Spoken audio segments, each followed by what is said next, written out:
Now, the next thing I want to cover is the rise of Peter Zeihan. So Peter Zeihan, let me pull up his credentials here. Let me see what they say about him. I've actually read, unfortunately, all of his books.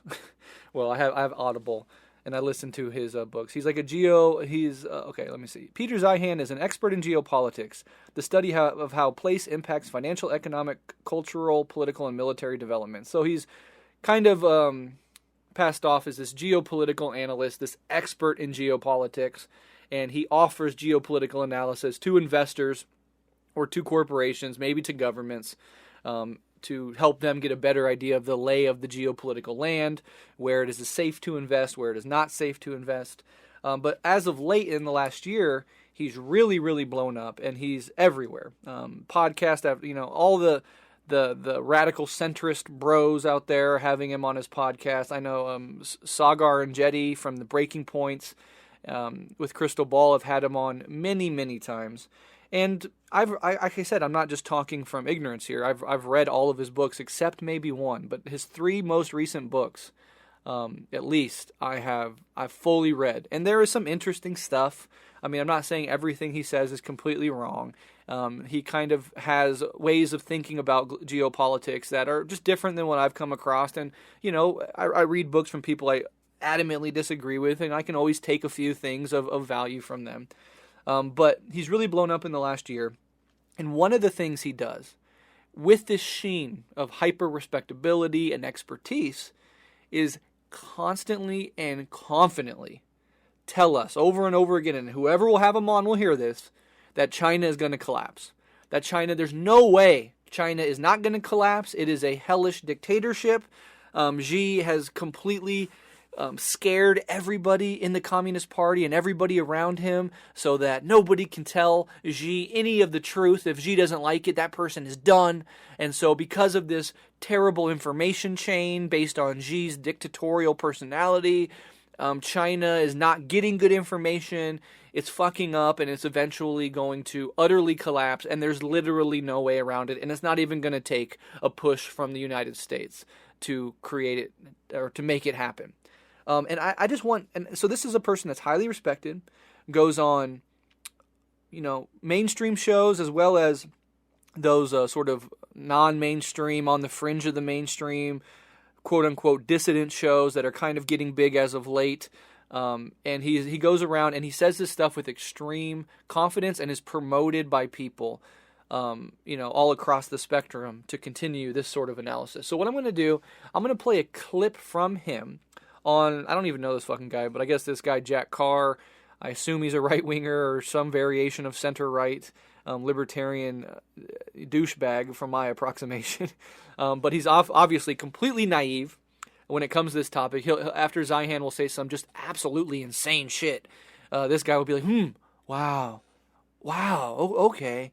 Yeah, no, that is deep. That's interesting. That's fast. It's like you know nothing about what the fuck you're talking about. You have no idea what the fuck he's talking about. But you're acting like your mind's getting fucking blown off 7 grams of mushrooms every time the guy says the stupidest shit about China. So I'm going to play a rather prolonged clip and maybe a couple smaller clips throughout this episode, just back to back right here, so you can get a sense of this guy. Now I want you to think as you go into this clip. I don't care what you think about China. I don't care if you're one of my listeners who, thinks it is anathema that anybody calls it socialist, that it's a complete neoliberal facade presenting itself as socialism, but nothing more than the most grotesque capitalism, to people that say they are the vanguard of the socialist revolution. They're the most advanced socialist state in the world right now, and they're our best bet of achieving something like socialism in at least significant portions of the world by the end of the century, and every opinion that falls. The point here is I do not care what your opinion on China is, but you're all listening to this. You're all, I would bet money, more informed than the average American on these issues, especially on China. And just ask yourself as he's talking, does any of this comport or dovetail with anything you know or think about China? Regardless of how you feel about it, just objectively understanding the situation that China is in right now, ask yourself as he talks, does this make any fucking sense to the huge spider web of other facts that I know about China, about East Asia, about global hegemony, about country rivalries and imperialism and all the stuff that this background knowledge that most of us have, built over years and years of study and research. Let me, in your head, ask yourself, does this comport at all with what I know to be reasonably true about China? Because for my opinion, China is incredibly strategic, incredibly intelligent, is able to act effectively, quickly, build hospitals, very quickly to deal with COVID, save the lives of countless Chinese people. They're, rising in an unprecedented amount of time to global superpower status. And, they are much more strategic than the United States. They're much less belligerent than the United States. They think long term. They have 5-year plans and 10-year plans, and they follow them through and they execute them. The U.S. can't do shit anymore. And China is eating our lunch on every fucking front. And then this guy's going to come and say their collapse is just around the corner. Now, this collapse narrative is everywhere. People love to say it. They've been saying it for the last 20 years. That China is going to collapse any day now. And all China does is get stronger and stronger, lifts its people out of more and more poverty, and presents itself on the global stage as not only an important actor, but a reasonable and mature one. The last thing I've heard about China is that Xi might be going to Zelensky and Putin to try to mediate, as a third party, mediate a negotiation and a peace deal, which would be absolutely amazing if China is able to accomplish that, while the U.S. has done nothing but aggravate and push Ukraine into this hopeless war so they can use Ukraine as a battering ram to knock down the door of Russia, to militarily degrade Russia, and to make Russia overall a weaker, less stable country. So among many other things, it's less likely to be able to help China when the Taiwan situation eventually pops off. Just on down the line. So for me, everything Zeihan is about to say about China is objectively untrue, but he says it with such confidence to such an obviously ignorant person that it is stunning. And this is not just some fringe figure. This is somebody who has real sway amongst a certain section of the ruling elite and the intelligentsia, that has real sway amongst people from the center right and the libertarian right to the center left to the new right, and is somebody that matters intellectually to the people that have actual influence in this country. So, with all of that in mind, let me go ahead and play this protracted clip, perhaps a few minutes, of Peter Zeihan on Jack Carr, whoever the fuck that is, his podcast. So, let's get into it. Let me just kind of dial back and give you an idea of how this happened on the Chinese side, because it really is asinine. So Chairman Xi has now consolidated more power unto his person than any human in history. And as part of that purge, he has removed everyone from any position of decision-making within the Chinese system who is competent. And so it really is a one-man show. I mean, we can look at Russia and talk about he really only has half a dozen advisors anymore. And we can talk about Obama and how he locked himself into the White House. But Xi has no one. No one will bring him any information because they don't know how he will react. And he often reacts violently. And that's, shooting the messenger is not good for information flow. In this sort of environment, China has made a series of catastrophic mistakes over the course of the last couple of years. Wolf warrior diplomacy destroyed his relations with most of the world. Because now people they're literally proud of their genocides in China now, and that does not resonate with anyone. We've got relations with the United States, which are their security guarantor for their trade and their primary consumer base, and the country that allows them to import all their food and their energy that's just cheesed off at them completely. And they're even ruining relations with the Europeans over the Ukraine war. So one way or another, it has finally percolated up to Xi of just how deep in the shit they really are. So he sends out these peace feelers saying that, okay, we won't be quite so crazy. And Blinken, the U.S. Secretary of State, was on his way to the airport to get on a plane to come to China.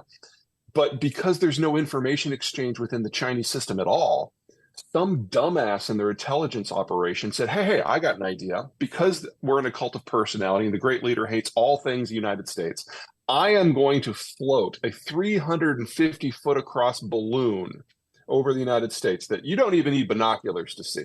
And I'm going to dangle a chunk of apparatus that's as big as an Embraer jet. Now, if you've ever been to a regional airport, you know those well. They're the ones with 2 seats on one side and one on the other. Okay. They're very, very small. They're very, very cramped, unless you're dangling it from a balloon. Okay. And then it's going to spend 7 days going across the United States. We're not going to get any intelligence from this because the thing is, I'm going to send it over the missile bases. I don't know if you knew this, but unless you're actually launching the nukes, the missile silos are closed. And so there's no information that could be gathered from a balloon that you couldn't get from a satellite. Even better, the Americans are going to have a U-2 jet above it and a spy helicopter below it all 7 days with whisper sensors recording every bit of transmission it does, looking at what it does, learning the ecocharger. It will be the intelligence coup of the decade for the Americans. And at the end of the day, they're going to shoot it down and get the hardware too. So they're going to get the codes and the sequencing and the routing information, all of it. It is arguably the dumbest thing that I have seen any country do in the last 20 years. And the Chinese government, for the most part, didn't even know what was happening. Their Defense Department didn't know. Their foreign ministry didn't know. It's pretty obvious from the calls that Xi didn't know. It was just some idiot in the intelligence services. That is the degree of decision-making breakdown we are seeing in China today, that someone would think that this is a good idea and then not be able to stop because the information exchange up and down the system is now so destroyed that you can't even have a basic conversation. Gee, do you think that person, it's off with their head right now? I'm sure. If they're not dead already, they wish they were. Oh my gosh. How many people are around G? Is it There's one? no one. There's zero. So who has to knock on that door and go in and be like, sir, we just lost a spy balloon over. Yeah, well, exactly. Who's that guy? Do you want to be that guy? Yeah, I don't know. You definitely don't want to be the messenger. Too. No. Yeah. God, is there something similar to the Russian Security Council, where they have the semi-newly appointed deputy chairman, and then the chairman, which is the president of Russia, and then heads of intelligence agencies, and then it kind of filters down to some regional district representatives and other people in the government? Is there something like that? Xi spent his first 5 years purging the country of all of his political opponents. And then he spent his next 5 years purging the country of all theoretical opponents, which meant anyone who could think. There's nobody left. So yes, those institutions do exist to a degree, but they're either staffed by people who are utterly incompetent or patsies who got their job because of their personal loyalty. Even in Russia, which is not what we would call an information-free society, there are still a handful of people at the top that will talk to Putin and tell him uncomfortable truths. Now, 3 of them are competent. 3 of them are not. So he is getting a steady stream of misinformation and propaganda, but there are 3 people who will tell him the truth. Xi has nothing like that. Oh, interesting. Because we think of things from our perspective. We think of, okay, what are our top geopolitical issues of the day? Is it China? Is it Russia? Energy? Whatever it might be for us. Do they have a list like that, do you think, that they look at and they're thinking like, okay, we have Taiwan, we have maybe some chips and semiconductor type infrastructure out there that we might want, that might help us if we had it. What do we have as far as mining goes, and are they look at those sorts of things? I'm sure that they used to. Yeah. So if you want to go back a little bit, if you remember Deng Xiaoping, he was the second generation leader, the guy after Mao. He was probably the best leader that China has ever had because he realized what the strengths and the weaknesses of the Chinese system were, and he worked assiduously internationally to address the weaknesses and leverage the strengths. So he is the guy who met with Nixon and was brought into the American post-World War II Cold War international globalization structures, and that set the stage for the industrial expansion to create the China that we now know. And he wanted to make sure that they never had a repeat of Mao. So he personally selected not just his successor, but the following guy too. And that's Jiang Zemin and Hu Jintao. Between the 2 of them, they ruled China for 20 years, and that has been the golden age of China. But he knew that he was not smart enough to figure out who should run the country 30 years on. And so he left it to those 2 factions to come up with a compromise candidate. And the compromise candidate was Xi Jinping. Unfortunately for Zhang and Hu, Xi spent his first 5 years outmaneuvering them and gutting both factions. And then the second 5 year period, getting rid of anyone who might theoretically form a new faction. And so if you remember when he crowned himself president for life about a year ago, Hu Jintao was up on one of the desks on stage when it all went on, and they publicly escorted him out to underscore to the country just how there was no opposing power center anywhere, even theoretically in China anymore. It's just Xi. All right. Wow. There's a lot there. The first thing is this idea, very Orientalist in its structure, that, there's no sense of meritocracy. There's no sense of communal input in the Communist Party.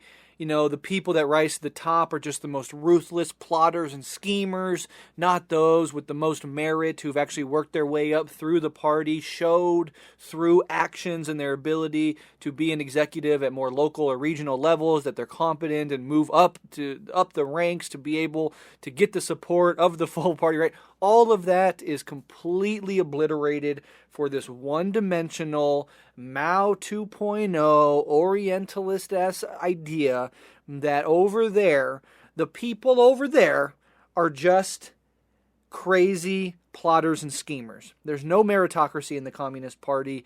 Xi is this brutal dictator that just destroys any and all competition so that he can rise to the top and claim all the power for himself. So already, there's just not an understanding of the nuances and complexities of the Chinese system.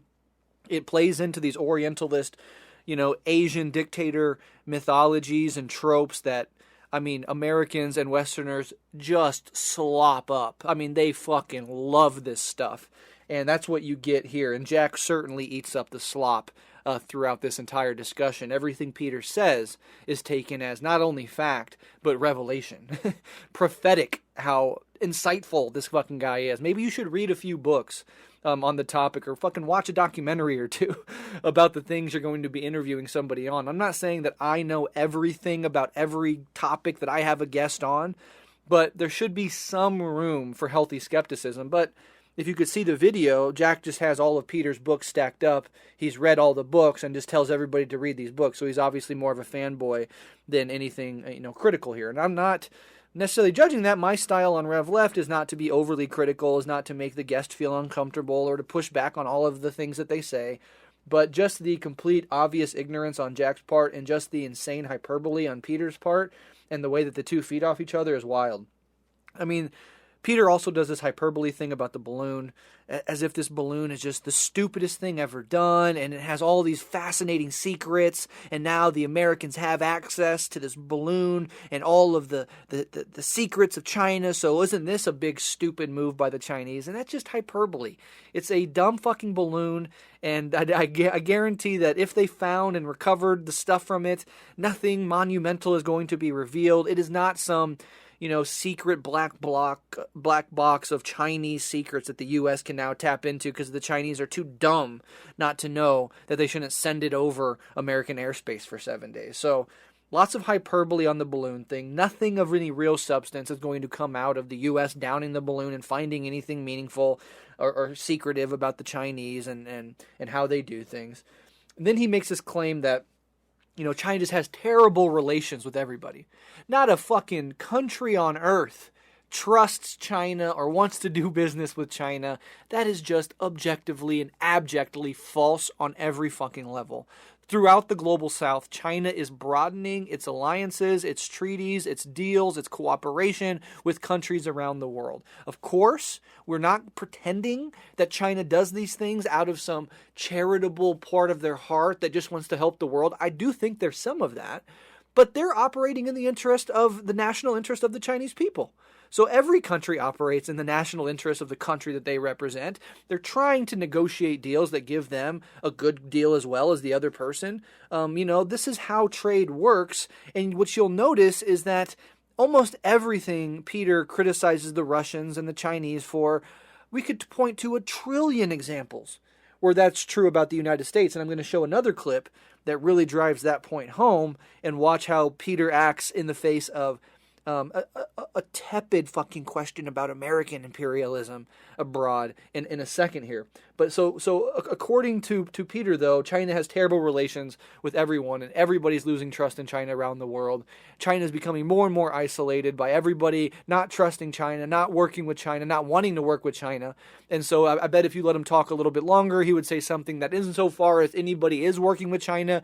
It's out of this big bully and little victim mentality where China comes in and is just plotting and scheming and trying to, soak up everything that they can get out of these other countries and out of these other people. There's no sense of agency on the other side, which I think plays into, obviously racist tropes about the global South. And knowing that the American audience, especially an audience of this sort of podcast, is going to know fucking nothing about the global South and its politics, you can say anything. And that's exactly what I think Peter Zeihan does with extreme confidence. I would be more open to it if he just had a different point of view, but it was imbued with some humility. It was imbued with, giving some credence to some facts on the other side. It was put into a less hyperbolic structure where he's actually curious about the Chinese state and how it actually operates. But no, just saying the stupid anti-Chinese things with extreme confidence is enough to get you on shows. It's enough to sell books, and Zeihan is taking full advantage of that. Another thing that he said there that just fucking, he said, China is proud of their genocide. China is proud of their genocide. They're not even hiding it anymore. They celebrate it. What in the fuck are you talking about? Do you know what genocide means? Do you understand what the word genocide means? Can you please tell us, show us, point us out objectively, factually, where this horrific fucking genocide is happening inside China? Because as an American, I know a little something about our history, which means I know a little something about genocide. It's when you fucking slaughter and eradicate an entire culture, countless language, countless cultures, countless nations, men, women, and children alike, smashed over the head, babies' skulls cracked open with rocks, plagues burning through tribes brought over by colonizers, treaties being fucking broken, language being completely obliterated, bringing indigenous people into Western-controlled schools so you can ideologically capture them from a young age, disconnect them from their culture, their heritage, their language, their way of life and living and relating to their own existence, and turn it into a Western way of viewing things. And that is a process by which these assholes civilize these barbarians and these savages. That is genocide. And for a flag waver, a U.S. patriot, to talk about genocide in some other country with no evidence, not even the slightest effort to gesture in the general direction of where some evidence might be, but just to say, not only is a horrific genocide happening in China, but the Chinese are proud about it. There's just no tethering to reality here. And this is a huge platform. And he writes this stuff in his books that are best-selling books. And he goes on Breaking Points with Sagar and Jetty, and they treat him, and Crystal Ball, and they treat him like he's some motherfucking oracle, And this is the fucking shortest shit that he vomits up. Now, again, in other areas, I think it's more interesting when he talks about Europe's relationship to the United States, about Bretton Woods era coming to it. Okay, there's some stuff there that I think is valuable. But when he gets to start talking about America's enemies, it is fairy tale la la land bullshit. And people eat it up. Now, let me show you another chunk of this interview very quickly, not as long as the other one, but just to kind of put into perspective how he thinks about the United States. Because certainly if you're going to make these critiques of China, that they're this, imperialist hegemon in the region that just bullies people into alliances, that has terrible, predatory relationships with all other countries, that is committing a genocide, that doesn't actually have meritocracy, but is just, privileged people climbing to the top of a broken system to amass for themselves more and more power without caring about what the people of that country. If you're going to say all that stuff, well, then we have a conversation to have about the United States of America. So what happens when that gets brought up? Let's see. So not only are the Chinese now getting oil from twice as far away as they normally did, which was already the most risky energy transport route in history, They're now getting it from a supply system that is eminently unstable, and it is going to break down sooner or later. And they're still picking a fight with the United States, which controls the security of this route. So it doesn't matter really at this point which piece of the system breaks. The Chinese are the ones that lose all of it. Jeez. And then if you throw Japan, China into the mix and China's Hail Mary, what does that look like? When I say Hail Mary, it's not that I think they can win. One of the things to remember about the Ukraine war is that the Russians get what they're after, which is a more securable exterior crustal defense. They actually do buy themselves some more time. Mm-hmm. There's nowhere that the Chinese can conquer that buys them time. So the only reason that the Chinese would launch a war is to try to preemptively remove Japan and Taiwan from the equation, maybe Vietnam too, or if they're like me and they believe that they're facing economic and agricultural and financial and political and demographic breakdown, and they know that the end is nigh anyway. Picking the time and the place of the fight so that at home you can write the narrative of the national defeat, that might be enough for the CCP to retain control as the country collapses. Wow. Maybe. So, basically fight a war, and for the low price of 500 million dead countrymen, you're still in charge. You don't miscalculate much, but maybe it's because we needed another war. We're out of Iraq. We're out of Afghanistan. What are we going to do? We have a lot of defense industry. I don't know anyone in the army who's like, oh yeah, let's go back to war. Oh, not the army. I'm talking more the politicians. And I wonder if we were still in Iraq and Afghanistan in those same numbers, what would our support for Ukraine look different if we were still? Oh yeah, that's because what I mean. We were dependent upon the Russians to supply our forces in Afghanistan. So, I mean, we would have had a risk of having our entire military force in Afghanistan gutted. Well, because we were coming through the stands, we're coming through K2, yeah. Interesting. That's wild.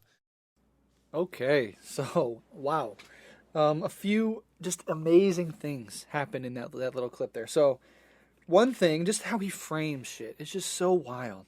He says the Chinese are, his words, keep picking a fight with the United States. Now, your understanding, dear listener, who I love so much, your understanding of U.S. imperialism, how the U.S. carries itself on the international stage, the tensions rising between the Chinese and the American states, is any of your knowledge about that situation, does any of that dovetail with this idea that it is China who is picking the fight? Because from everything that I can gather with my small little Midwestern brain, is that it really, really seems to me that 100% of the saber rattling, the threats, the fucking trying to decouple, the aggression, the building of bases, the building of alliances to box China in is all coming from the United States. China repeatedly says we respect national sovereignty. We are not trying to get into a military conflict with anybody. Obviously, because the U.S. is hell-bent on having the entire world as their playground and they get to dictate what happens around the entire world through pure military force. We have to play it easy here, but we don't want to fight. We don't want a war. It's not good for us. It's not good for our economy. We made all these advances for our people to lift millions and millions and millions of people out of poverty, to industrialize and develop our country, to bring it to a superpower status. And the last thing we want to do is roll the dice in World War motherfucking III against the United States. It's the U.S. that is picking the fight, that has been picking the fight for numerous reasons, mostly around the issues of political economy and the military U.S. hegemony and empire abroad. And it is in the military-industrial complex, which of course is always looking to start more wars, always looking to sell more weapons, always looking to destabilize more regions that they don't like. It is the United States that is picking the fight with China. China has not invaded a country. China has not bombed a country. China has not been at war with multiple countries at once in the last 20, 30, 40 years.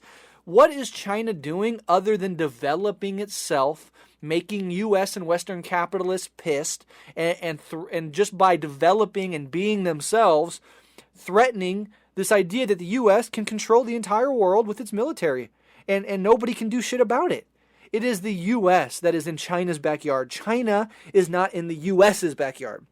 China does not have bases in Canada and Mexico and forming alliances with countries all around us so that they can box us in and create military alliances to prevent our rise, to try to sabotage our economy from continuing to develop, having rhetoric back at home about these racist tropes of the Chinese virus, and it's the Chinese who caused all this suffering, and yeah, America let 1 million of its own people die, but it's really the Chinese fault because, they created this monster and they unleashed it on the world as a bioterrorist attack. Right? Like all of this insane Orientalist, racist, saber-rattling garbage is coming from one direction, while China simply endures, simply pushes back rhetorically, simply goes about its business, is not looking for a fight, is not trying to crawl up the U.S.'s ass or to dehumanize the U.S. population to its citizens constantly, day in and day out. I mean, from both the liberal mainstream and the conservative mainstream media,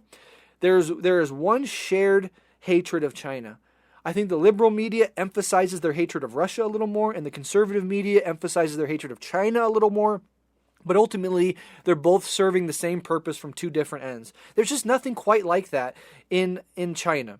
And, China has its problems. China is far from perfect, but it is not an aggressor state like the U.S. is. It is not a rogue, terroristic state like the U.S. is. The U.S. has toppled countless countries, from Libya to being a co-belligerent in Yemen with Saudi Arabia to the Iraq and Afghanistan war. You know this stuff. We can go down the list to Ukraine, the Maidan coup, what it's doing with Russia right now, NATO expansion. America is the belligerent rogue fucking bully on the block of world geopolitics. And China is just saying, can you give us some fucking room? We're not going to bomb you. We're not going to invade you. We have no desire to tank your economy and destroy your civilization. We're not hysterically writing op-eds in our major newspapers about how the U.S. is on the verge of collapse and we're glad that they're about to collapse. Its only question is, what are we going to do in the ruins? That is coming from one fucking direction. He completely ignores it and says China is picking a fight with the United States. I mean, wildly insane stuff. And this is not from some guy shouting on the corner of a busy intersection. This is a guy who is an expert and brought on top shows to talk about his expert analysis of geopolitics in countries like China. It is, I was going to say baffling. It's not baffling. It serves a perfect ideological function. It is completely sensical. But it is amazing that people eat this slop up, and there's not a shred of critical thought that goes into anybody when they interview him pushing back on this absolute garbage nonsense. He literally says, quote, "The end is nigh. China knows demographically, politically, agriculturally, socially, on every single level." His claim is that the end is nigh, quote unquote. China is collapsing. Xi finally understands that. And so what they might do is some last-ditch effort to save face by a preemptive attack on Japan to take it out of the equation so then it can move aggressively and take Taiwan. I mean, China does not show any signs of wanting to attack Japan. The U.S. is showing every sign that it intends on attacking China in the not-so-distant future. So again, everything is inverted. It is a funhouse mirror of geopolitical analysis where America is the good guy and America's enemies are the rotten bad guys on the verge of collapse, keep picking a fight with the good old US of A, and they're going to destroy themselves by trying to do that. They need to stop being this dictatorship, this tyranny, this insanity, and it's their fault, and they're all going to fucking collapse. And he says, yeah, for the Chinese Communist Party, 500 million dead Chinese people is the price they're willing to pay to save face. What in the fuck are you talking about? But the hilarious part is when Jack Carr, rubbing two neurons together just to get a little steam going, said, I don't know, Jack Carr, I have no idea who this guy is, but he rubs his two neurons together and a little steam comes out, and this question falls out of his mouth. And the question is, what about the military-industrial complex, right? Isn't there an he doesn't say it like this fully, but basically he's implying, isn't there like an obvious interest in war in the military-industrial complex amongst the bought and paid-for politicians who are bought out by the military-industrial complex to push for these never-ending wars? You notice how America is always in a war: Iraq, Afghanistan, Ukraine, and then now it's looking over to Taiwan. It's always destabilizing countries, overthrowing places like Libya, helping Saudi Arabia bomb and destroy Yemen and slaughter fucking babies and children there indiscriminately for Saudi Arabian interest. Woo!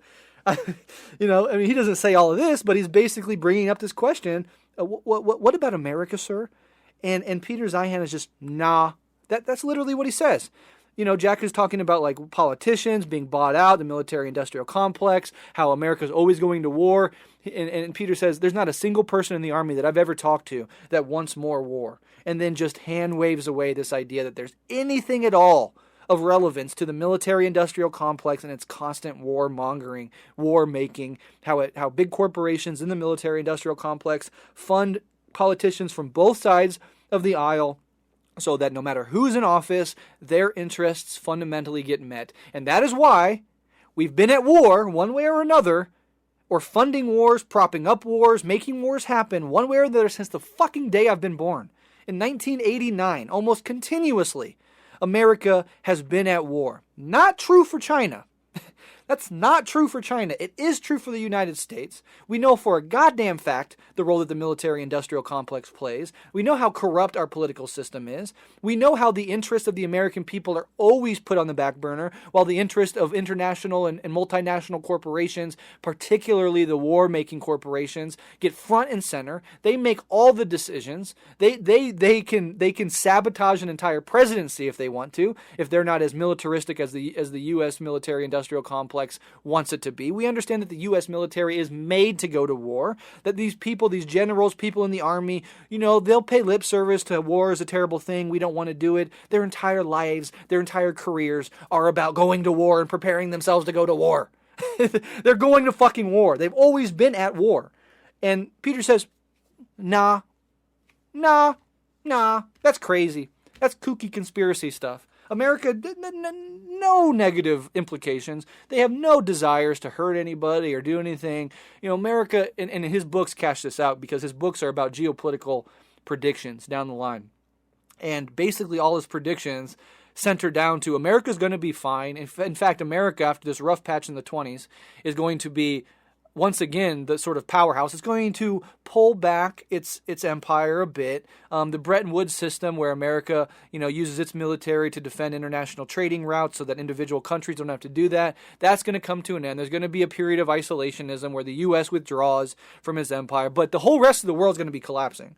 Russia is going to collapse. China is going to collapse. All these other countries, save for a few, like Argentina and maybe France, most countries are going to go through a hellish period of decay and decrepitude, while the U.S. pulls back its benevolent forces from around the world, lets the exterior world go to shit so it can consolidate and enter a new period of prosperity here in the United States. And countries that are close to the United States, like Mexico and Canada, they're going to be really well positioned to benefit from this new arrangement. And that's basically the thrust and theme of his latest books. And that's going to require the utter collapse of China and Russia any day now. Any day now. They're going to go into the ash heap of history. So that's that. I think I've exhausted this point.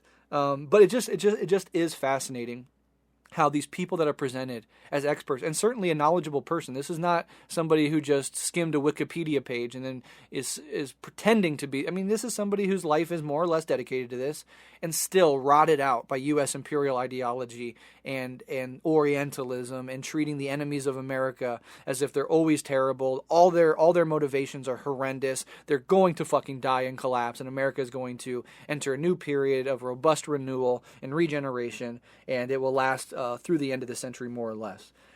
So it's a beautiful fairy tale. People love to hear it, especially in a time of chaos and uncertainty. Americans love to hear that things are all going to be fine for you, and everybody that we hate, they're all going to go into the dust heap of history. They're all going to collapse any day now, but we'll be fine. That is a bedtime story for Americans to be able to slow down their heart rate a little bit, close their eyes, and get some good sleep while things are changing all around them in ways that they can't fully comprehend. And that's where a person like Peter Zeihan can step in and give you that lullaby and send you off to sleep.